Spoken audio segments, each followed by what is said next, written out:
बरोबर आहे विनय तुझं. अरे आपलं कुटुंब अनुकूल असेल असं नाहीच ना, पण आपल्याला त्यांना समजवता येईल.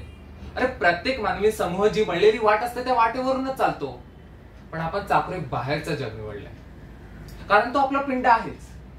अभिनयाचं जग आपल्याला खुणावत आहे, तो आपल्याला अर्थ साथ घालत आहे. आणि त्यासाठीच शेक्सपियर आपला आदर्श आहे. शेक्सपियरच्या नाटकातील हॅम्लेटने आपल्याला झपाटून टाकलंय. कोणी सांगाल का रे मला, शेक्सपियर कुठल्या महाविद्यालयात गेला होता, कुठल्या नाट्यशाळेत त्याने दाखला घेतला? कुठल्याही महाविद्यालयात त्याची नोंद नाही. पण आज प्रत्येक नाट्यवेड्या माणसाचा तो आदर्श आहे.